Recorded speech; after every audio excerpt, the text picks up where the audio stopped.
Você já se perguntou se realmente sabe como o Brasil foi descoberto? A escola te ensinou que foi em 1500, com Pedro Álvares Cabral, certo? Mas e se eu te disser que essa história é só um pedaço da verdade? E talvez nem o mais importante. Muitos historiadores já chamam isso de o maior mito da nossa identidade. Alguns até afirmam que o Brasil foi descoberto muito antes, por civilizações que hoje ninguém lembra. Neste vídeo, vamos desmontar essa narrativa oficial, revelar os segredos enterrados nas cartas náuticas e mostrar porque a verdade sobre o nosso passado pode mudar tudo o que você acredita. Vem comigo! Em 1500, uma frota portuguesa comandada por Pedro Álvares Cabral chegou ao litoral brasileiro. A narrativa oficial aponta Porto Seguro como local do primeiro desembarque. Mas você sabia que essa versão foi redefinida várias vezes? Na época, os portugueses buscavam uma rota direta para as Índias, não um novo continente, mas um desvio na rota, causado por tempestades ou erros propositais, mudou tudo. O que parecia um acidente se tornou o marco da história do Brasil. Mas será que essa sorte era realmente inesperada? Para entender o contexto, precisamos voltar ao século XV, quando Portugal já era uma potência marítima em ascensão.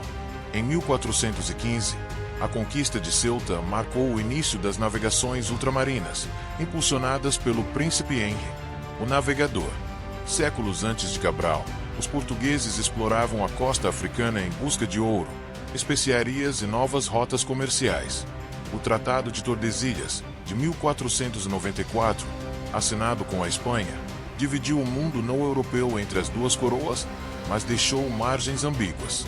Imagine, Portugal já dominava ilhas como Madeira e Açores, mas o Atlântico ainda guardava segredos. Era como se os navegadores estivessem montando um quebra-cabeça gigante, sem saber que uma peça crucial, o Brasil, estava escondida. Mas, ao chegar aqui, os portugueses não encontraram um continente vazio. Portugal, na virada do século XVI, era uma potência marítima em busca de riquezas. O Tratado de Tordesilhas já dividia terras não europeias entre Portugal e Espanha, mas as fronteiras eram nebulosas. Imagine, os portugueses precisavam provar que o Brasil estava dentro de sua zona de influência, senão perderiam tudo para os rivais. E aí entra a famosa carta de doação assinada por Dom Manuel I, que transformou o Brasil em colônia antes mesmo de ser explorado. Mas e os indígenas que viviam aqui? Será que eles aceitaram isso sem resistência? Aqui entra a polêmica. Alguns historiadores sugerem que o Brasil já era conhecido por europeus antes de 1500. O mapa de Cantino, de 1502, mostra o litoral brasileiro com detalhes impressionantes, apenas 2 anos após o suposto descobrimento. Como isso seria possível?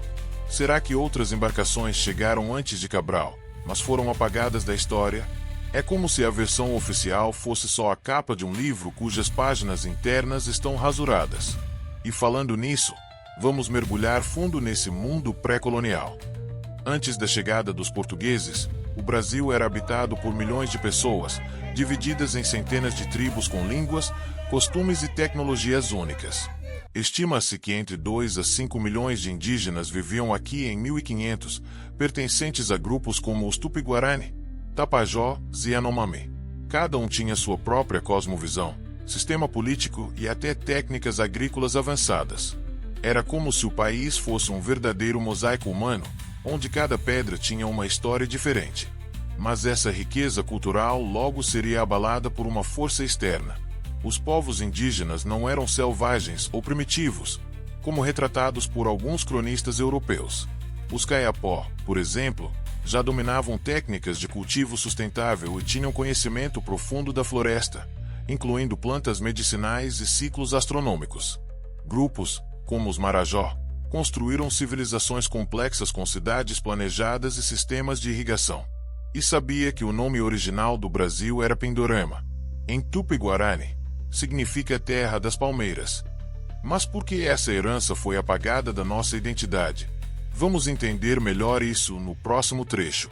Quando Cabral e seus homens desembarcaram, o encontro inicial foi marcado por curiosidade mútua, mas também por mal-entendidos. Um jesuíta chegou a escrever: "Eles nos viam como homens, mas temiam nossas armas." Os europeus traziam cavalos, armas de fogo e doenças, enquanto os indígenas ofereciam redes, frutas e desconfiança. Em poucos anos, epidemias como a varíola dizimaram populações inteiras, e a escravidão sistemática começou. Mas e se os portugueses não fossem os primeiros europeus a pisar aqui? Vamos agora explorar teorias que desafiam a cronologia oficial. Você já ouviu falar do mapa Cantino? Ele data de 1502 e mostra o litoral brasileiro com detalhes impressionantes, 2 anos antes da versão oficial. Alguns historiadores, como Joaquim de Almeida, sugerem que portugueses já sabiam da existência do Brasil em missões secretas. É como se Cabral fosse apenas o porta-voz de uma descoberta já guardada às 7 chaves. Mas não para por aí. Há quem diga que outros povos já estiveram aqui muito antes. Será que os vikings, com suas navegações transatlânticas, chegaram ao Brasil no século XI? Ou será exagero? Outra teoria intrigante aponta para os fenícios, antigos mestres da navegação. Em 1872, foram encontradas inscrições fenícias em Goiás, mas a comunidade acadêmica ainda debate sua autenticidade.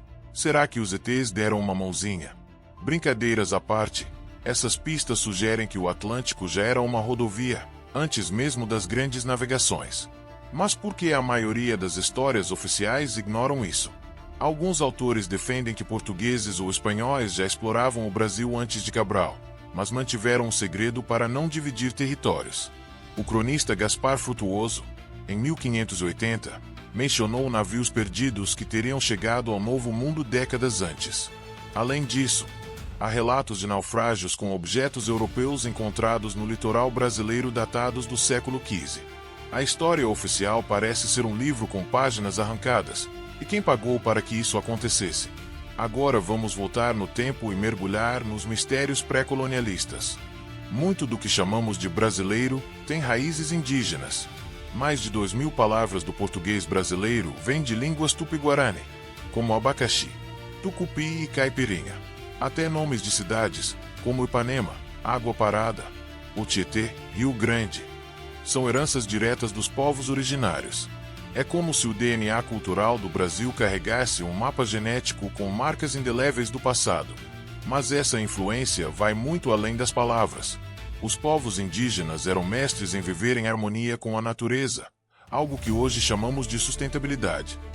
Os Kayapó, por exemplo, desenvolveram técnicas de agrofloresta que combinavam cultivo e preservação, criando verdadeiros jardins da floresta. Estudos recentes mostram que áreas sob gestão indígena têm 20% menos desmatamento do que terras vizinhas. Enquanto o mundo debate mudanças climáticas, os antigos habitantes já sabiam o segredo. Mas por que não valorizamos mais esse conhecimento? Apesar disso, a história indígena foi apagada ou romantizada. Um documento colonial de 1530 descreve os tupi como nus, mas dignos, uma visão que misturava admiração e condescendência. Hoje, menos de 1% dos livros didáticos aborda a contribuição indígena de forma profunda. Mas a resistência continua. Artistas, ativistas e comunidades preservam tradições orais, rituais e línguas. E isso nos leva a uma pergunta crucial. Até que ponto nossos mitos nacionais são construídos para esconder verdades incômodas? Você já ouviu falar que o próprio Pedro Álvares Cabral teria sido um fantasma? Uma lenda diz que ele retornou ao Brasil após sua morte, guiando marinheiros perdidos no Atlântico. Outra versão afirma que seu corpo foi enterrado em 2 cidades diferentes, Vilhena, Espanha, e Santarém, Portugal. Será que essa confusão é coincidência ou tentativa de esconder algo? É como se a história oficial também tivesse medo de seu próprio passado. Mas e os mitos indígenas? Eles também moldaram nossa visão do descobrimento. Durante o período colonial, a lenda da mula sem cabeça se espalhou pelo Brasil. Segundo a história, era uma mulher amaldiçoada por um padre por ter cometido adultério. Essa lenda servia para controlar o comportamento das mulheres, reforçando moralidades rígidas. Dados apontam que versões similares existem em outros países colonizados por Portugal, como Angola e Moçambique. Mas será que essas histórias eram apenas moralizadoras, ou tinham um propósito mais profundo? Uma das teorias mais intrigantes envolve um mapa secreto supostamente escondido dentro do diário de viagem de Cabral. Alguns afirmam que ele descreve uma ilha com riquezas inestimáveis, localizada no litoral brasileiro. Em 2019, um arqueólogo amador encontrou moedas portuguesas do século XVI em Fernando de Noronha, mas o achado foi ignorado por instituições oficiais. Será que há mais verdades por trás das lendas do que imaginamos? E se a maior mentira da história for a própria narrativa oficial que conhecemos? O passado não é só um registro de datas, é uma escolha sobre quem somos e para onde vamos. Se esse vídeo mexeu com suas certezas, deixe um like, compartilhe com alguém que ama a história e se inscreva no canal para mais revelações como essa. Ah, e ative o sininho, porque o próximo vídeo vai abalar tudo o que você sabe sobre a independência do Brasil. Até lá!